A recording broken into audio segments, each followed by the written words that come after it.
కాంగ్రెస్ రాజ్యంలో కరెంటు కోతలు మొదలయ్యాయని బీఆర్ఎస్ అధినేత కేసీఆర్ అన్నారు. నాగర్ కర్నూల్ రోడ్ షోలో కాంగ్రెస్ బీజేపీపై విమర్శలు గుప్పించారు. కులమతాలకు అతీతంగా తెలంగాణను అభివృద్ధి చేశామని, అడ్డగోలు హామీలతో కాంగ్రెస్ అధికారంలోకి వచ్చిందని అన్నారు. రైతు బంధు ఇవ్వలేదు, ఇక వారికి బోనస్ రాలేదంటూ కూడా కేసీఆర్ అన్నారు. బీజేపీ ఒక అక్కెర రాని చుట్టమని ఎద్దేవా చేశారు. బీజేపీతో రాష్ట్రానికి ఏం ప్రయోజనం చేకూరలేదని కేసీఆర్ విమర్శించారు. భారతీయ జనతా పార్టీ అక్కెరకు రాని చుట్టం. ఒక మాట చెప్పన్నా, నరేంద్ర మోడీ ఒక 100 నినాదాలు చెప్పిండు. 100 బేటీ పడావో బేటీ బచావో. ఏమన్నా కనబడ్డదా?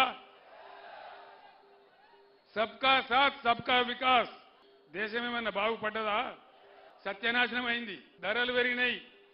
పెట్రోల్ ధర పెరిగింది, డీజిల్ ధర పెరిగింది, సిలిండర్ ధర పెరిగింది. సామాన్యుడు బతికే పరిస్థితి లేదు. మేక్ ఇన్ ఇండియా ఏమన్నా కనబడ్డదా?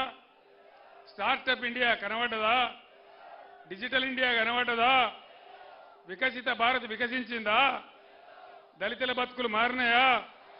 పేదల బతుకులు మారినాయా? బుల్లెట్ ట్రైన్లు వచ్చినాయా? రైతుల ఆదాయం డబల్ అయిందా? అమృత్ కాల్ వచ్చిందా?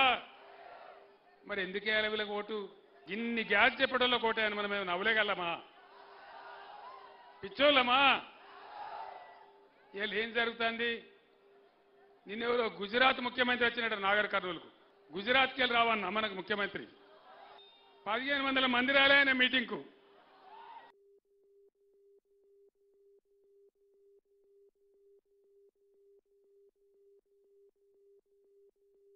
మేము 5 ఎకరాలకే రైతు బంధు ఇస్తాం. 6 ఎకరాలు ఏం పాపం చేసిండు? 9 ఎకరాలు ఏం పాపం చేసిండు? 10 ఎకరాలు ఏం చేసిండు? రైతులంటే అంత సులకన్నా? సరే 20-30 ఎకరాలకు ఇయ్యమంటే ఒక మాట, కానీ 10-15 ఎకరాల దగ్గర ఇయ్యాలి కదా. ఇయ్యన్నా వద్దా? వీళ్ళ అయ్యే సొత్తేమన్నా పోతుందా? వీళ్ళ జాగిరి పోతుందా?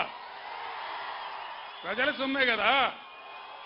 ప్రపంచంలో ఈరోజు నేను ఒక్కటే మాట మీకు చెప్తా ఉన్నా, గవర్నమెంట్ సపోర్ట్ లేకుండా ఏ దేశంలో కూడా వ్యవసాయం జరుగుతలేదు. అందుకే నా మెదడు కరగబెట్టి దేశంలో, భారతదేశంలో ఇంతకుముందు ఎప్పుడు లేనటువంటి రైతు బంధు తీసుకొచ్చినాం. టంచనగా పడుతుండే, ఇట్లా టంచనగా రైతు బంధు పడుతుండే, టింగు టింగు మరి మీ సెల్ ఫోన్లు మోగుతుండే. బ్రహ్మాండంగా దర్జాగా మీరు పంటలు పండించినారు. ధాన్యపు రాసులు వచ్చినాయి. మీరు నడిమింట వండుకొని పొద్దుగాల పోతే బ్రహ్మాండంగా పొలం పారి కనబడుతుండే.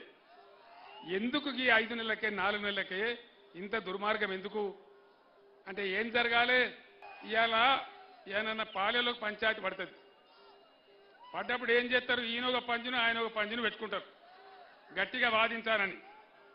మరి తెలంగాణ ప్రజలకు కాంగ్రెస్కు పంచాయతీ పడ్డది. ఇప్పుడు మరి ప్రజల తరఫున పంచం ఎవరు? ఇప్పుడు ఎవరు?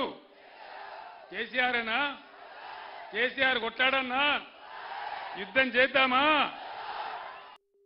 రకరకాల బాధలు మళ్ళా తయారైనాయి.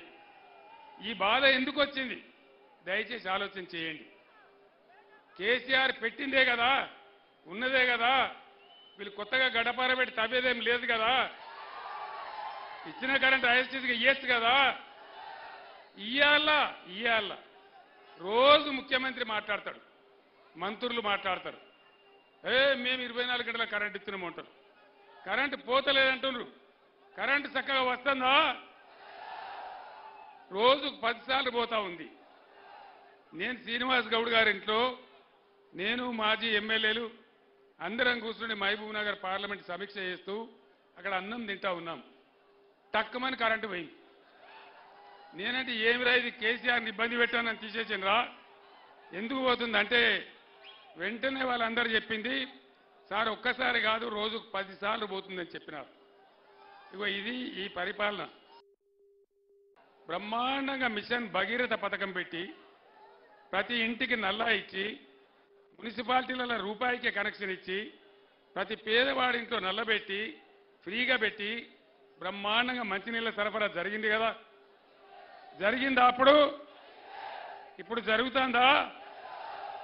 మళ్ళా బోర్లు ఎందుకు వస్తున్నాయి? మళ్ళా నీళ్ళ ట్యాంకర్లు ఎందుకు వస్తున్నాయి? మళ్ళా బిందెలు ఎందుకు మోస్తున్నాము? మాటలు కోటలు దాటితే కాలు తంగేలు కూడా దాటలేవు. ఇప్పుడున్న ముఖ్యమంత్రి, అయ్యా ముఖ్యమంత్రి ఇదేం పనే బాబు, నడిచిందన్న నడిపేయచ్చు కదా కొత్తగా లేకున్నా.